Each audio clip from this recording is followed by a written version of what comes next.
Kung nagbe-build ka ng e-commerce brand, personal brand, o kahit anong online business, tapos wala kang email list, parang nagbe-build ka lang sa hiniram sa lupa.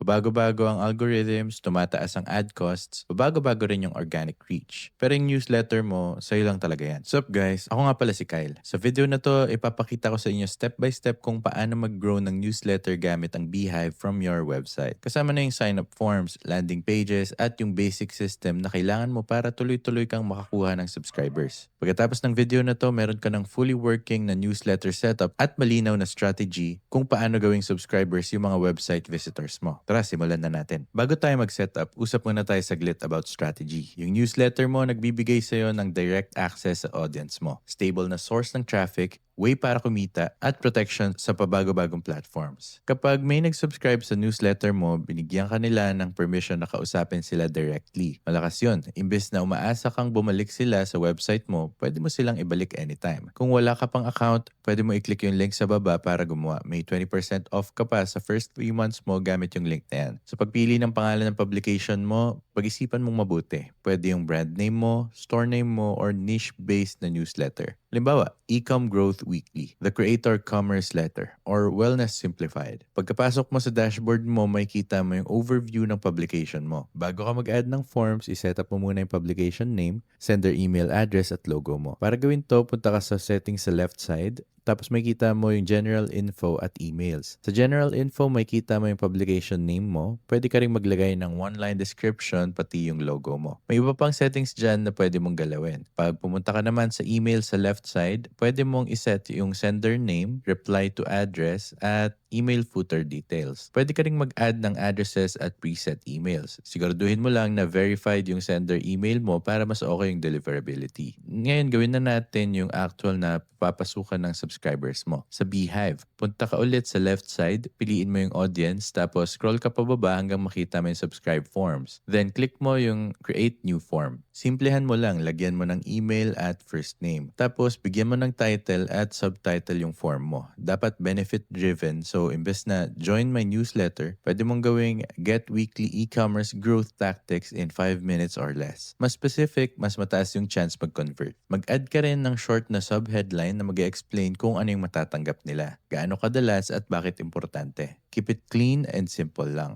Pag nalagay mo na yung title at subtitle mo, siguraduhin mong i-click yung save changes. Pag okay na yung form mo, sa top right may kita mo yung get embed code. Click mo yun, tapos i-copy mo yung code. Punta ka na sa website mo like Shopify, WordPress, or Webflow. Hanapin mo yung HTML section or embed component, tapos i-paste mo yung code. Then click publish, live na yung form mo. Saan mo dapat ilagay yung sign-up forms? May high converting spots, homepage hero section, blog sidebar, dulo ng blog posts, exit intent pop-ups, at dedicated newsletter page. Huwag mong itago lang sa footer, dapat kita yan agad. Ngayon, gumawa naman tayo ng landing page. Sa Beehive, sa left side ulit, piliin mo yung website tapos scroll ka pababa sa builder. Malakas to kasi pwede mong ilagay sa bio mo, gamitin sa paid ads, i-share sa social media at gawing lead magnet page. Pag nasa loob ka na ng Beehive, sa left side may kita mo yung pages. Pwede kang gumawa ng custom page from scratch or gumamit ng template. Yung landing page mo dapat may strong headline, malinaw na value proposition, social proof kung meron ka, preview ng content, at simple na sign-up form. Halimbawa ng headline, join 3,200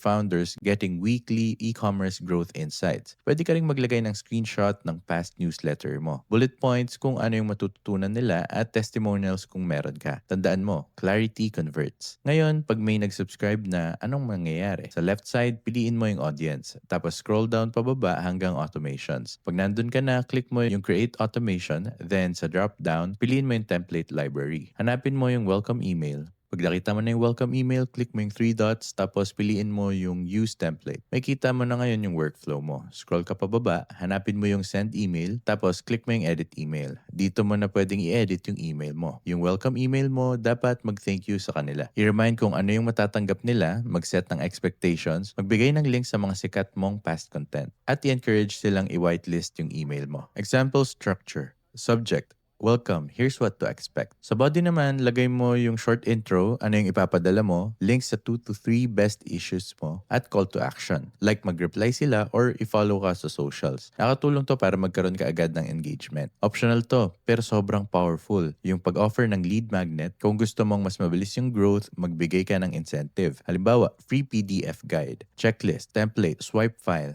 or mini course. Idagdag mo to sa headline ng form mo. Halimbawa, get this free 7-step Shopify conversion checklist. Pag nag-subscribe sila, ibigay mo yung download link sa welcome email mo. Malaki yung itataas ng opt-in rates pag may lead magnet. Pag live na lahat, mag-focus ka sa pag-improve ng headline clarity, button text, placement, at visual hierarchy. Imbes na subscribe, itest mo, get free growth tips. Kahit maliliit na pagbabago sa wording, malaki na yung effect sa conversions. Ngayon natapos na yung setup mo, kailangan mo na ng traffic. Sa organic methods, lagyan mo ng newsletter CTA yung YouTube descriptions mo. Ilagay mo yung link sa Instagram bio mo, i-mention mo sa blog posts, at idagdag mo sa email signature mo. Sa paid methods naman, pwede kang mag-run ng Meta Lead Ads, TikTok Traffic Ads, at Google Search Ads. I-direct mo yung traffic papunta sa Beehive landing page mo. I-track mo yung growth at engagement gamit yung Beehive Analytics. Bantayan mo yung subscriber growth rate, open rates, click rates, at referral performance. Target mo around 35 to 50% open rate depende sa niche mo. Tapos 3 to 10% click rate. Pag bumaba yung open rate mo, ayusin mo lang yung subject lines mo, tanggalin mo yung inactive subscribers at i-adjust mo yung send frequency mo. Sa Beehive, meron ding built-in referral system. Ibig sabihin, pwede mag-refer ng friends yung subscribers mo, may rewards sila at kusang lalago yung list mo. Pwede kang mag-set ng rewards like free templates, exclusive content, or discounts. Malaking tulong to para mapabilis yung growth mo. Ito naman yung mga common mistakes na dapat iwasan. Una, walang clear na value proposition. Pag di nila gets kung anong makukuha nila, di sila magsasubscribe. Dapat specific ka. Pangalawa, inconsistent ka mag-send. Kung sinabi mong weekly, dapat weekly talaga. Consistency builds trust. Pangatlo, over-designing. Di mo kailangan gawing komplikado yung newsletter mo. Mas okay yung malinaw na writing kesa sa sobrang fancy na design. Habang lumalaki yung list mo, isegment mo na. Buyers versus non-buyers. Engaged versus inactive. At based sa interests nila. Mas tataas yung revenue per subscriber mo pag ginawa mo to. Bago ka matapos, ito yung final checklist mo. Naka-create na yung account mo, ayos na yung branding, may naka-embed ka ng form sa website mo, may landing page ka na-deliver mo na yung lead magnet, at may nakaset ka ng traffic source. Pag kompleto na lahat yan, ready ka nang mag-grow. Ang pag-grow ng newsletter, hindi naman complicated yan. Kailangan mo lang ng clear na value, simple na sign-up forms, maayos na landing pages, consistent na content, at traffic. Si Beehive na ang bahala sa tech. Ang focus mo dapat clarity at consistency. Kung wala ka pang Beehive account, pwede kang gumawa gamit yung link sa description sa baba. May 20% off ka pa sa first 3 months mo. Quick heads up lang, affiliate links yung mga yan. Ibig sabihin, pwede kaming kumita ng maliit na referral fee without extra cost sa'yo. Malaking tulong yun para masuportahan yung channel at makagawa pa kami ng free content na katulad nito. Kung nakatulong sa'yo yung video, huwag kalimutang mag-like, mag-subscribe at pindutin yung notification bell para di mo ma-miss ang mga future e-commerce tutorials. Maraming salamat sa panonood and takits tayo sa next video.